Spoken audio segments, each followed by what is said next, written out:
ओम शांति। आज मुरली में बहुत सारे पॉइंट्स धारणा के ही आए हैं, तो आत्मिक स्थिति में स्थित होकर सुनना है, क्योंकि बाबा ने अनेक बार याद दिलाया है आज की मुरली में कि बच्चा आत्मा अभिमानी ही बनना है, उसके बिना कोई भी चारा नहीं है दूसरा। और आत्मा अभिमानी बनने का अभ्यास बाबा के सिवाय किसी ने आज तक तुम्हें ये नई बात बताई भी नहीं। और बहुत सारी सुंदर सुंदर बातें बाबा कहते भक्ति में गाते तो है, लेकिन अर्थ तो बिल्कुल भी नहीं समझते, केवल बाबा ही आके तुम्हें बताते हैं। तो आज है 2 मई 2025। बाप दादा मधुबन से मधुर अनमोल महावाक्य। मीठे बच्चे, एकांत में बैठ अपने साथ बात करो, हम अविनाशी आत्मा है, बाप से सुनते हैं, यह प्रैक्टिस करो। जैसे ब्रह्मा बाबा ने किया था, बहुत डायरिया भरी थी बाबा की, मैं आत्मा हूँ। यशोदा, उनके पत्नी का नाम था यशोदा माता, तो यशोदा आत्मा है, बच्चों के नाम लेके लेके बाबा ने डायरिया भरी थी। ऐसा ब्रह्मा बाबा ने अपने उम्र के 60 वर्ष होने के बाद भी परमात्मा के आदेश के अनुसार अभ्यास किया, तभी ब्रह्मा बाबा इतना नंबर 1 बने हैं। बाबा तो फिर बाबा के ऐसा भी है कि बाबा कलकत्ता में गए थे अपने दोस्त के घर में, तो वहाँ भी दीवार में भी वही लिखते थे, दीवार में भी अभ्यास ही करते थे कि सृष्टि इस तरह से है, धरती के गोले का चित्र निकालते थे, फिर बार बार लिखते थे मैं आत्मा हूँ, यशोदा आत्मा है, माना अभ्यास अभ्यास और अभ्यास। तो ब्रह्मा बाबा को भी इतना अभ्यास करना पड़ा है, तो हम सोच सकते हैं, है ना। तो महावाक्य समझ गए हम सभी कि एकांत में बैठ अपने साथ बातें करो, हम अविनाशी आत्मा है, बाप से सुनते हैं, यह प्रैक्टिस करो। ब्रह्मा बाबा का भी ऐसा ही रहा। ब्रह्मा बाबा ने भगवान के खोज में 12 गुरु किए, लेकिन जब बाबा की प्रवेशता उनके अंदर हुई और उनको जब पहले बार साक्षात्कार हुआ शिवहम शिवहम का प्रकाश स्वरूपम शिवहम शिवहम निराकार स्वरूपम शिवहम शिवहम, तो हम सबको वो याद है। तभी से बाबा एकांत में बैठने लगे। तो बाबा की जीवन कहानी के 2 बुक है, जीवन को पलटाने वाली अद्भुत जीवन कहानी, तो उसमें बाबा के सारी बातें आई है पुरुषार्थ की।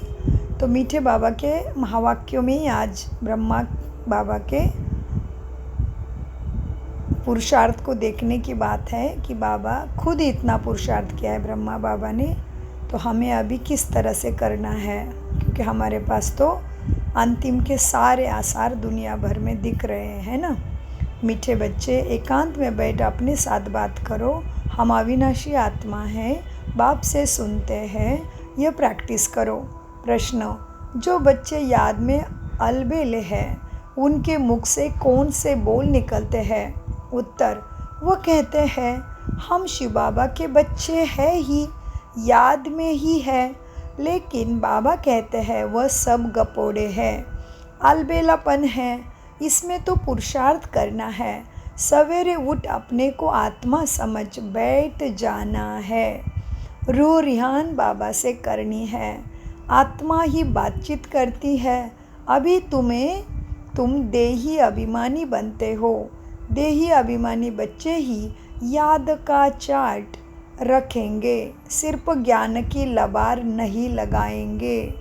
तो बाबा ने अभी क्या बताया गहराई से, किसी को गलत फहमी है कि हम तो है ही बाबा के याद में, हम तो है ही बाबा के बच्चे, हम तो इतने साल से चल रहे हैं। बाबा ने सीधा बोल दिया, अगर योग नहीं है, अमृत वेले का योग नहीं है, बाबा से रूह रिहान नहीं है, तो वो लबाड़ झूठ बोलते हैं, गपोड़े लगाते हैं। गीत चला है, मुकड़ा देख ले प्राणी दर्पण में, कितने क्या सुख है, कितने पाप कर्म है, पुण्य कर्म है तेरे दामन में।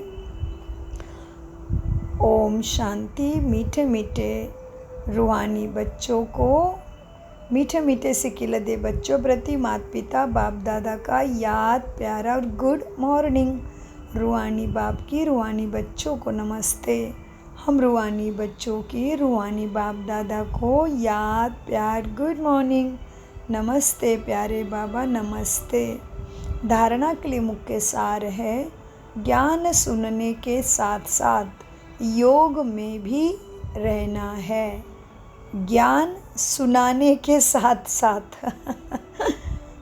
टीचरों के लिए और सभी के लिए ही है। हम सभी ही सेवा करते हैं क्योंकि हम सभी बच्चों के ईश्वरीय विश्वविद्यालय में 4 सब्जेक्ट एक जैसे हैं। तो बाबा ने धारणा में बताया, ज्ञान सुनाने के साथ साथ योग में भी रहना है, अच्छे मैनर्स धारण करने हैं, बहुत मीठा बनना है, मुख से कभी पत्थर नहीं निकालने हैं, अंतर्मुखी बने एकांत में बैठा अपने आप से रोहरियान करनी है, पावन बनने की युक्तियाँ निकालनी है, सवेरे सवेरे उठकर बाप को बड़े प्यार से याद भी करना है।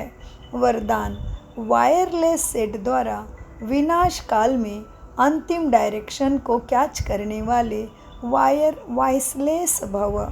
वरदान का विस्तार, विनाश के समय अंतिम डायरेक्शन को कैच करने के लिए वॉइसलेस बुद्धि चाहिए। बहुत ही इम्पोर्टेंट बात है, बहुत ही इम्पोर्टेंट। कितना सुंदर वरदान और इसका विस्तार देखो कैसा है।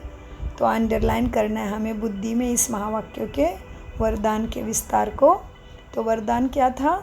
वायरलेस सेट द्वारा विनाश काल में अंतिम डायरेक्शन को कैच करने वाले वॉइसलेस भव। विस्तार है वरदान का, विनाश के समय अंतिम डायरेक्शन को कैच करने के लिए, माना बाबा से आएगा हमें टचिंग डायरेक्शन विनाश के समय, और मुरली में भी होगा, इशारे देंगे बाबा। विनाश के समय अंतिम डायरेक्शन को कैच करने के लिए वॉइसलेस बुद्धि चाहिए। कैसे बुद्धि चाहिए? वॉइसलेस। जैसे वो लोग वायरलेस सेट द्वारा एक दूसरे तक आवाज़ पहुंचाते हैं, यहाँ है वॉइसलेस की वायरलेस। हाँ, वॉइसलेस की वायरलेस।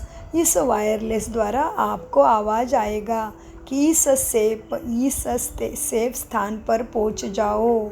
जो बच्चे बाप की याद में रहने वाले वॉइसलेस है, जिन्हें अशरीरी बनने का अभ्यास है, वो विनाश में विनाश नहीं होंगे, लेकिन स्वेच्छा से शरीर छोड़ेंगे। समझ गए? बहुत गहराई है महावाक्यों में। स्लोगन, योगों को इसमें कैसे शरीर छोड़ेंगे? स्वेच्छा से शरीर छोड़ेंगे। और इसलिए कहते हैं पांडव पहाड़ पे जाके गल मरे, उनको महाभारत लड़ाई, मतलब अभी जो चल रहा है समय में, किसी ने भी नहीं मारा।